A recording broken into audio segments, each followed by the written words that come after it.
I woke up to the sunlight spilling through the window, gentle, warm, and unfamiliar. For a moment, I thought I was still dreaming, or worse, still trapped in the cage of my previous life. But the room was different. Not the sterile, suffocating suite I had once called a home. Not the room where Jaime had stripped me of everything, including my dignity. This was my own room. My own space. My chest tightened as a memory clawed at me. Jaime. Even now, his smile, so elegant, so infuriatingly charming, still haunted me. How many nights had I lain awake, listening to the echo of his footsteps, wondering what form of humiliation awaited me next. The cold isolation, the ridicule, the way he would casually threaten me with his ex's name, as if I were nothing more than a placeholder until she returned. No, I wouldn't allow it again. Not this time. I sat up, letting the memory wash over me, savoring it for a moment, not out of longing, but as a bitter reminder of what I had endured. The first thing I noticed, shockingly, was that I was whole. My body, once broken, drained by neglect and cruelty, was healthy, vibrant even. The sharp pang of betrayal and the dull ache of past surgeries were gone. I flexed my fingers and felt alive. Truly alive. I smiled. It was a small, quiet thing, almost imperceptible, but it was mine. I realized then that I was reborn. And rebirth is not a gift. It is a weapon. The memory of the previous day in this timeline was clear, crystal in my mind. I had stood in a sunlit cafe, Jaime's hand extended toward me, sparkling with a ring that promised nothing but chains. He had looked at me then with that sly, predatory charm, the kind that had fooled everyone, friends, family, strangers, into thinking he was a prince. But I knew. I had felt the poison beneath the silk, the cruelty beneath the elegance. This time I refused. I can't, I said, my voice low, steady, and cold like ice flowing through water. He blinked, the mask slipping for just a heartbeat. You can't. His voice was silk, but it trembled. Anger? Surprise? He was losing control, and I felt a thrill I hadn't known I could feel in years. Yes. I can't marry you, Jaime. He stepped closer, the proximity I had once craved and dreaded alike. I didn't flinch. I couldn't. I wouldn't. You refuse me? His smile twitched, almost human, almost vulnerable, and I felt a rush of satisfaction. I do. And just like that, the world shifted. I could see it, the subtle shock in the room, the way his friends, who had once looked at me as the obedient, docile wife, now glanced with confusion. This was not the Seojin they had known. This was a Seojin who would burn quietly, elegantly, and without mercy. I had spent my previous life hiding, surviving, waiting for death. This time I would expose him. I knew all his secrets, the transfers, the hidden accounts, the lies he had fed to the world. The same world that had praised him for his charm, his elegance, his perfect marriage. I would tear that mask off. Slowly. Surely. Publicly. But revenge, I reminded myself, was not a scream. It was a whisper that cuts deeper than a shout. I first met him on the rooftop of a studio during a shoot. He was leaning casually against the railing, watching the city light bleed into the night, his presence so intense that it drew the air toward him. I had expected curiosity or interest from someone like him. What I did not expect was the way his eyes locked onto me. Not my face, not my beauty, but my aura. The loneliness, the quiet scars, the weight of someone who had been crushed and still stood. I want you, he said, his voice low, hypnotic, carrying a dangerous edge. I stared at him, unblinking. You don't even know me. I know enough, he replied. I know what's been done to you, and I know you're still standing. That is rare. That is precious. I want you not for your beauty, but for your scars. There was a pulse, a heartbeat of danger in his words. And yet, for the first time in a long time, I felt safe. As I left the rooftop, I realized something profound. In this second chance, I would not be the victim anymore. I would not bend, nor would I break. Jaime's empire of control, the illusion of perfection, would crumble under the weight of truth, and I would watch him fall with the elegance of a winter storm. And somewhere along the way, I had already found a reason to breathe again. Haru's fingers had brushed mine just once that night, a fleeting touch, but it left a warmth that whispered, "There is love that does not cage, only freeze." I smiled again, this time wider, colder, and sharper. And the first thought in my mind was clear. Let the game begin. The memory hit me first like a jolt of ice, sharp, relentless, inescapable. Even as I sat in the sunlight of my rebirth, alive and whole, the images of what Jaime had done to me came rushing back, unbidden but necessary. I remembered the first time he truly broke me. It wasn't with a slap or a raised voice, not exactly. It was subtle, a glance that said I was worthless, a question framed as concern that was really ridicule. Why would anyone want someone like you? I had been 19, trusting, timid. He had smiled while I cried quietly in the bathroom, holding my stomach where he had pinched me, just to see if I was paying attention. Every day became a lesson in terror disguised as elegance. The confinement was worse than anything I had imagined in nightmares. Jaime had me moved into a private suite in our home, a gilded cage. The doors locked automatically at night. Meals were delivered on a tray, bland, sometimes cold, just enough to keep me alive. Any complaint or hesitation was met with a stern reminder of my place. I was denied sunlight most days. Conversations with outsiders were forbidden. The phone in my hand was merely a prop, silent and dead. Clothing was selected for humiliation. He would make me wear the tightest dresses or the most flamboyant outfits in front of his friends, ensuring I squirmed while they laughed politely. Then came the physical betrayals, the surgeries, the kidney extraction. He claimed it was for his ex's health, his obsession with her, the one he never truly let go. The doctors obeyed his every word. My body, once mine, was violated. I became weak, sick, frail, a shadow of the person I had been. The nights were unending. Darkness, silence, loneliness, fear. He would appear suddenly, his presence a silent threat, and I learned quickly that trembling or tears would only bring more cruelty. The words cut deeper than the knives. You exist only for me. Without me, you are nothing. I believed him. I had to, or else the void of emptiness would swallow me whole. And I died believing that. But now I smile. The pain, the terror, the humiliation. I do not erase them because they are my fuel. They are the blueprint of my vengeance. I will not confront him with screaming, with brute force. No, Jaime is a man of appearances, of charm, of public image. That is his weakness. That is where I will strike. I began my St. John's Code calculated response in silence, observing the world like a predator waiting for the perfect moment. Expose the lies. Every charitable act he had performed? Fabricated. Every donation? Misappropriated. I started gathering proof, quietly, secretly, knowing the exact buttons to push. Control the narrative. I would appear calm, composed, untouchable. The image of the polite, obedient ex-fiancé on the surface, while slowly dismantling him behind closed doors. Public unraveling. His charm depended on perception. One subtle leak at a time, one whisper to the right people, and the mask would crumble. Maintain elegance. I would not be loud. I would not be rash. Jaime had thrived on spectacle. I would destroy him with quiet, undeniable proof. Every step, every action, every whispered revelation. I carried them in my mind like pieces on a chessboard. And then there was Haru. He had seen me, truly seen me, before I had even planned my first move. His obsession, his intensity, it did not frighten me. It intrigued me. He was fire, but he was fire that could warm, not burn. That thought alone made the cold calculation in my chest soften. Just enough. The first text I sent him that night was careful, calculated, yet personal. I am not the person you think I am, but perhaps you will like the truth.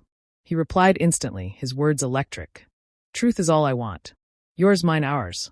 Come to me. And in that instant, I realized, my heart, broken and frozen for years, could feel warmth again. But this warmth would never cage me. I looked at my reflection in the mirror that night. Pale, calm, composed. Eyes sharp as blades. Lips curved into a faint, almost cruel smile. The game had begun. And Jaime would not even know it was happening until the first piece. The city never slept, but I learned quickly that revenge thrived in silence. Every step I took had to be measured, elegant, invisible until the impact hit. I had my body back, my mind sharpened, and now, finally, my freedom. Jaime's empire was built on two things, charm and perception. Remove the perception, and the charm becomes a trap. I started with his associates, the ones who had stood silently beside him, complicit in my suffering. The emails were subtle, carefully crafted. Evidence of falsified contracts, off-the-books transfers, hidden debts, proofs I had collected from the shadows of his life. I sent them with no signature, no hint of the source, just enough to seed doubt. Jaime's reputation depended on unquestioning loyalty.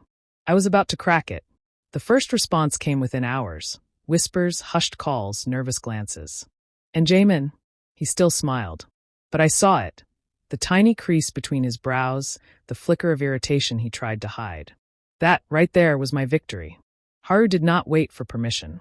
He found me at the cafe where I often went to think, a quiet corner with a view of the skyline. His presence was overwhelming, magnetic. He leaned against the table, eyes smoldering, intense. "You're planning something," he said, not a question, a statement. His fingers brushed mine as he slid into the seat opposite me.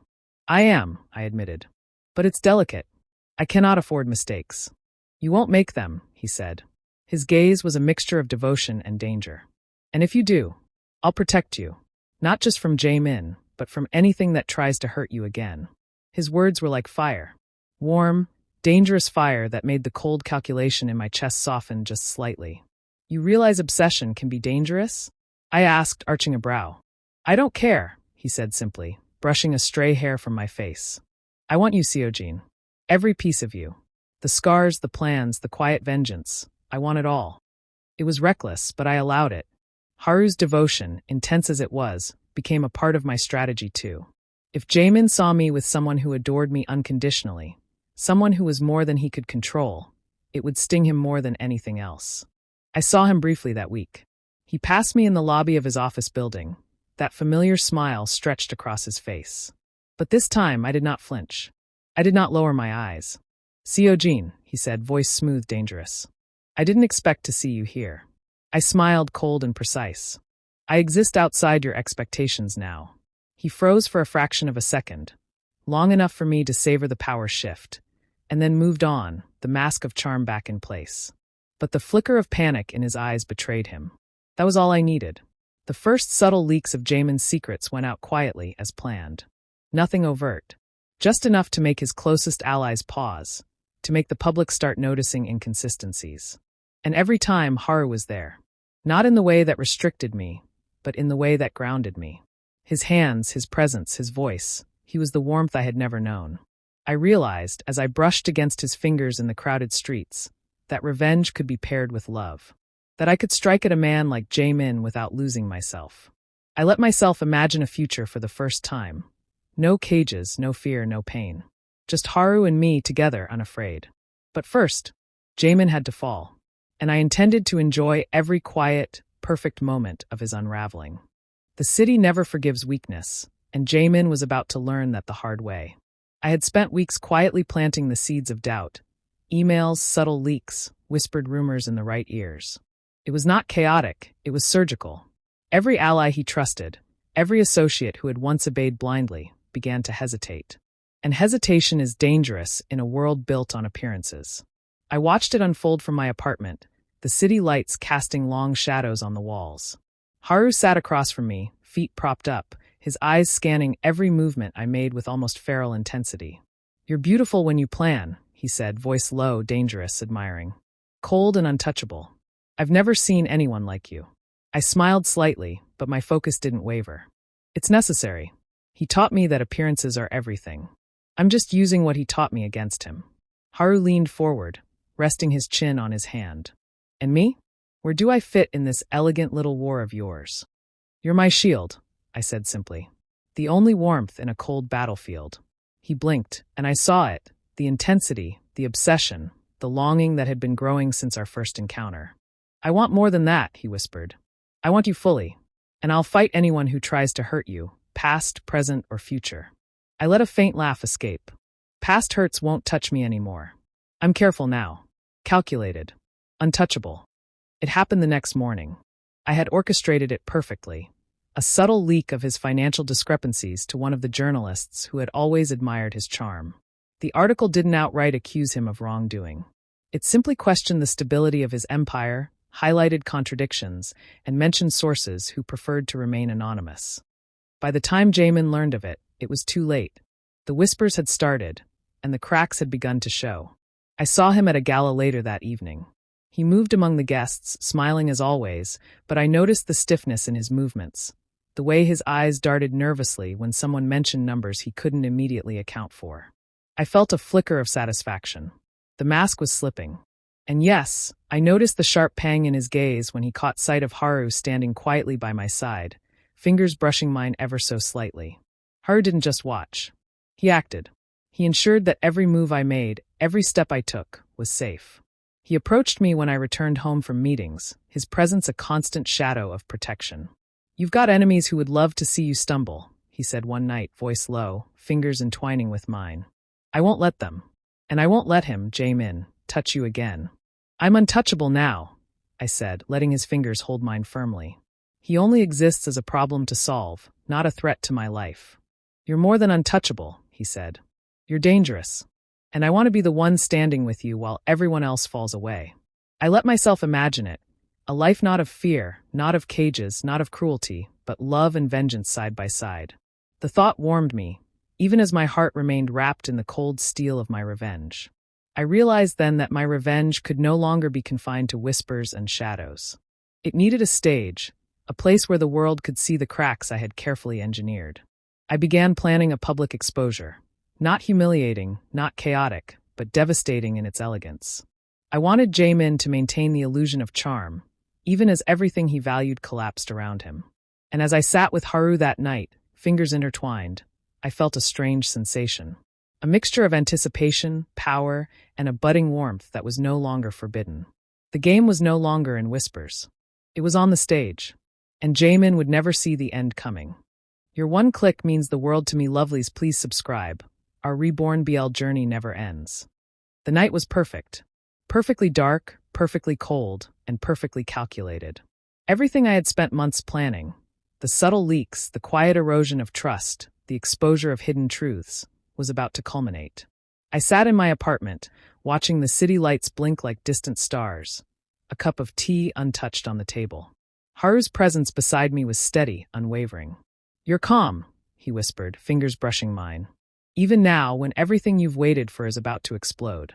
"I'm calm because I know what comes next," I replied, voice low and deliberate. "I've orchestrated every step. He won't know until it's too late. And when he falls," I let the words linger, "he'll know the full weight of everything he's done." Haru's gaze darkened, intensity almost dangerous. "I want to be there when he realizes it." "You will be," I said. "And more than that, you'll be there after. When the storm passes, when the world has seen him for what he truly is, you'll be there." The gala had been carefully chosen. A high-profile event where Jaime's charm and influence would be on full display. I arrived quietly, elegantly dressed, all eyes pretending not to notice me. Haru was beside me, calm, his presence a shield I had never known I needed. I saw him across the room immediately. Jaime. So handsome, so poised, so utterly unaware of the trap waiting for him. His smile was flawless, his suit tailored to perfection, his aura one of untouchable elegance. But beneath it, I could feel the first stirrings of unease. The first cracks. I approached the center of the room with deliberate grace, a smile that was ice wrapped in silk. A hush fell when I spoke to the crowd of socialites, journalists, and influencers I had carefully selected over the past months. "Ladies and gentlemen," I began, voice soft, measured, carrying just enough warmth to seem approachable. "I know you've all admired Jaime's generosity, his charm, his perfect marriage. But it's time the truth is seen." Gasps spread through the room. Whispers cascaded like waves. Jaime's face twitched almost imperceptibly. I could see it. The mask was slipping. I let the prepared evidence circulate, photographs, bank statements, testimonies. Subtle at first, but enough to make the crowd pause, question, doubt. The whispers grew louder, until the room was alive with the sound of disbelief. Jaime's charm had always been his weapon. But against truth, against carefully laid proof, it was nothing. I watched him try to regain control, to charm, to intimidate, to deny. Every word he spoke, every gesture he made, only emphasized the cracks I had created. His associates who had once obeyed blindly glanced at him nervously. Reporters whispered to one another, their pens moving furiously. And then it happened, the subtle collapse I had anticipated. His most loyal ally, a man who had publicly vouched for him countless times, stepped back, saying nothing, just a faint shake of the head. The ripple spread. One by one, those who had fed on his perfection began to distance themselves. I felt a surge of quiet triumph. Not glee, never glee, but a cold, righteous satisfaction. Justice, elegant and precise, had finally arrived. Haru's hand found mine, squeezing firmly. "You did this," he whispered, voice low, reverent. "All of it, you." "Yes," I said, smiling faintly. "And it's not over yet. But the foundations are cracked. The rest will fall in time. Later, when the crowd had thinned and whispers lingered like shadows, he approached. His face was pale, his charm faltering, the elegant mask replaced by something almost human. Fear, frustration, disbelief. "Seojin," he said, voice low, dangerous. What have you done?" I looked at him, cold, untouchable. "What I should have done a long time ago. The world needed to see you for what you are. You'll regret this," he spat, trying to muster the composure he had always relied upon. I could destroy you." I leaned slightly closer, letting my smile touch my eyes. "You could have. But you didn't see me as anything but weak. You didn't see me as a person. You made me nothing. And now, I am everything you feared." He faltered. For the first time, I saw him truly powerless. I let him see the reflection of all his cruelty, the sleepless nights, the fear, the humiliation he had inflicted. I let him see that I had survived and thrived beyond his reach. Haru was beside me the entire time, a quiet presence, unwavering and protective. Later, as we left the gala, he slid his fingers into mine. "You're incredible," he murmured, his gaze intense, almost desperate. "I've never seen anyone like you." I allowed myself a rare, small laugh. "It's over now. The past, all of it. Finally, it can be over." "Not just the past," he said, brushing a stray hair from my face. "I'll make sure your future is safe, Seojin. Safe and ours." For the first time in years, I believed it. The cage of my previous life, the torment, the isolation, it had all ended. I could feel love, not fear, not obligation, not pain, but gentle warmth, slowly melting the ice around my heart. I squeezed Haru's hand, letting the connection ground me. "Yes," I said softly. "Ours." Later that night, alone in my apartment, I reflected on the day. Jaemin's empire had been shaken to its core. His allies doubted him. The world had seen the monster behind the charm. And I, reborn, cold, and untouchable, had orchestrated it all. But the most important revelation wasn't revenge. It was Haru. His obsession, his devotion, his fierce, dangerous care. It was my sanctuary, the warmth that reminded me I could survive, and even love again. I closed my eyes, letting the exhaustion and the triumph settle. The world had seen Jaemin's fall. The cage of my past was gone. And in the quiet, I allowed myself one simple, profound thought. I was free. And I would never look back. The night had a softness I hadn't known for years.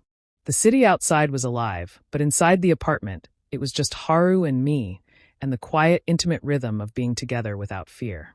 He was already there when I arrived, lounging against the couch with that lazy, dangerous smile that always made my chest tighten. His eyes followed me as I stepped inside, unguarded for the first time in forever. "You're home," he said, voice low, almost a growl. "I've been waiting." "I'm always home when I'm with you," I replied, letting the words hang in the air. There was no need for pretense, no walls to maintain, no mask of composure. He had seen every scar, every weakness, every fragment of my past. And yet he still wanted me. He rose from the couch and closed the distance between us in 3 long, purposeful steps. His hand cupped my jaw, fingers sliding down to brush my neck. "You feel different," he murmured. "Stronger. Beautiful in ways I can't describe." I swallowed hard, feeling warmth rise in places I hadn't felt in years. "I'm not the same Seojin you met before," I whispered. "I've survived. I've been broken, and now I'm alive." Haru's lips brushed mine in a feather-light kiss, teasing, testing. Then, with a sudden intensity, he claimed my mouth, pressing me against him, deep and consuming. His hands roamed with reverence and hunger, memorizing the curves, the scars, the strength he had always adored. Every touch was a reminder. I was wanted, desired, and adored, not trapped, not a victim, but a person in control of my own body and heart. I responded, letting myself melt into him, letting the years of fear and pain dissolve in the heat of his obsession. Haru's hands moved with precision, knowing exactly where to linger, where to tease, where to ignite. "You're mine tonight," he whispered against my ear, his voice husky. "Every inch of you. And I'll show you pleasure you've never known, because you deserve it." I shivered, surrendering fully. Every stroke, every kiss, every breath between us was a dance of fire and ice, of trust and desire. He worshipped me, my body, my mind, my scars, and it ignited something primal inside me. I traced my fingers along his chest, memorizing the strength beneath the silk of his shirt. "Haru, I." My words faltered, lost in the intensity of sensation, in the way his lips and hands spoke louder than any speech ever could. Hours passed in a blur of heat, whispered names, and soft moans. We explored each other with obsessive care, each movement a testament to our connection, emotional and physical. He was protective, yet demanding, gentle, yet ferocious. I gave myself freely, fully, letting every scar, every shadow of my past, melt into the flame we created together. When the world outside threatened chaos, I had him. When memories of Jaime tried to claw back, he shielded me. And now, in this quiet, dark apartment, he claimed every piece of me with devotion that was equal parts obsession and worship. We collapsed together on the bed, bodies entangled, hearts racing in tandem. I felt a warmth I had never known, a love that was not a cage, but a fire to melt the ice around my heart.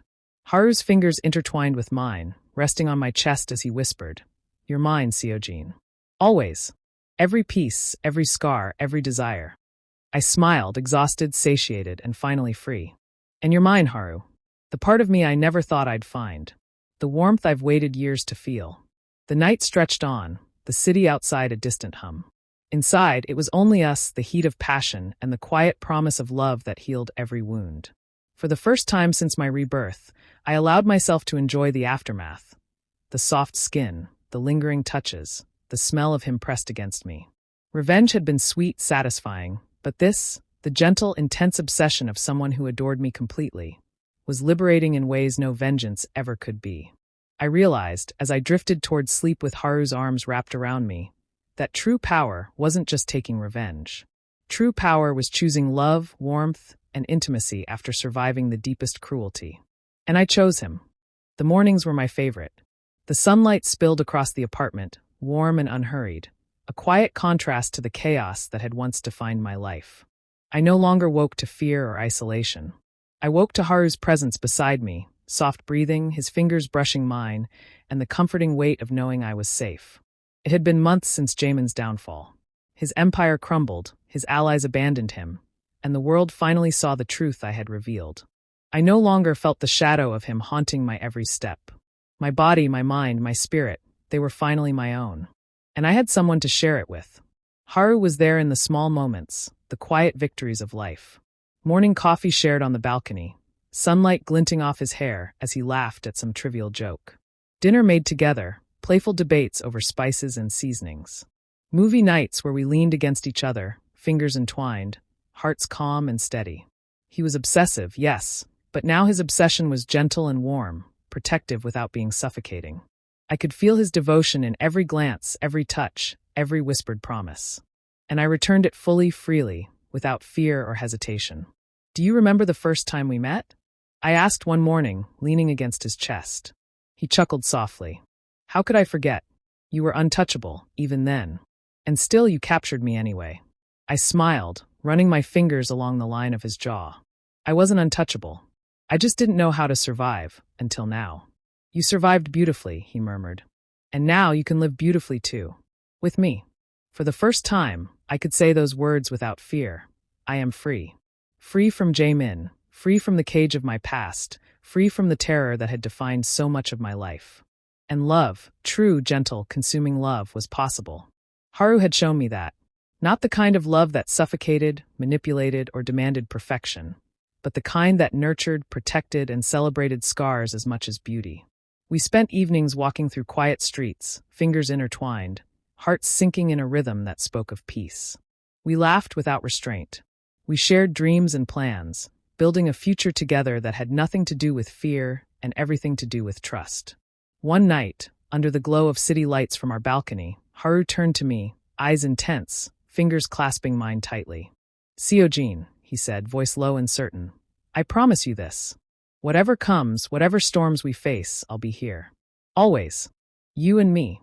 I felt tears prick at my eyes, not of sadness, but of relief, gratitude, and love. I leaned into him, resting my forehead against his chest. "Always," I whispered. "I choose you. Always." And he smiled, a soft, dangerous, warm smile that matched my own. The past was behind me. Jaime's cruelty, his cage, his obsession with control. They existed only as memories now, tools that had shaped my strength, but no longer held power over me. I had Haru. I had freedom. I had love. And for the first time in my life, I felt whole.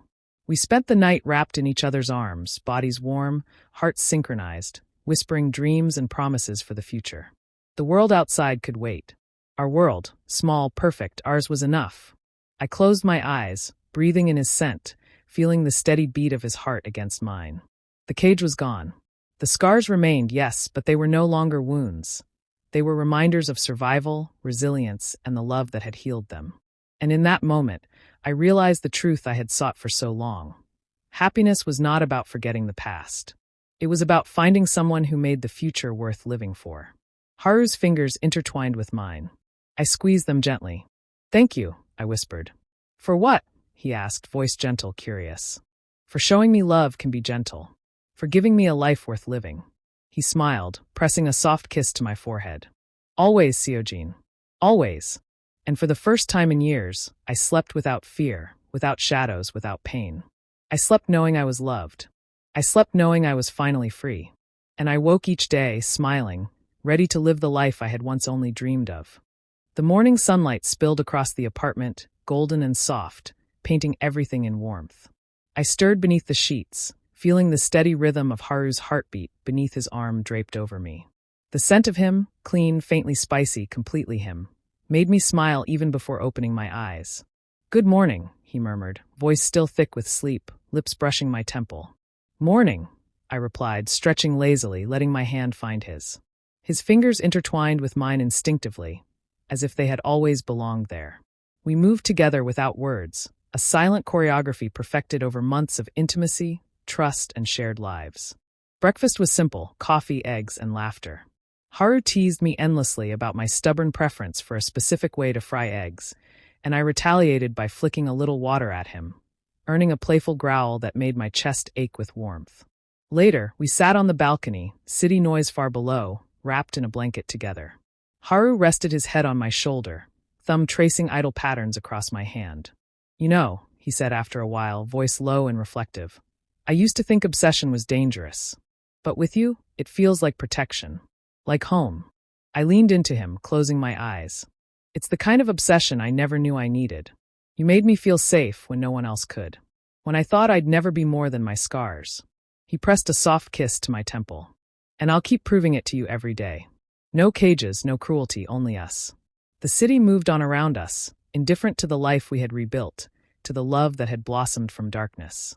But inside our apartment, in the quiet intimacy of simple mornings, we had everything.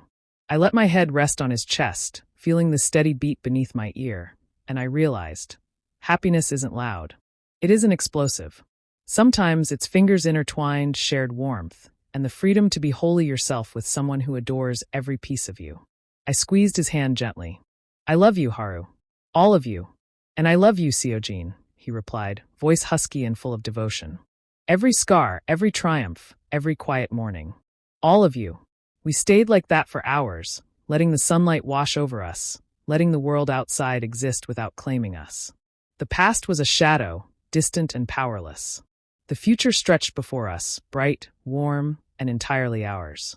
And for the first time, I believed fully in the life I had fought so hard to reclaim, a life of love, freedom, and endless possibility, together.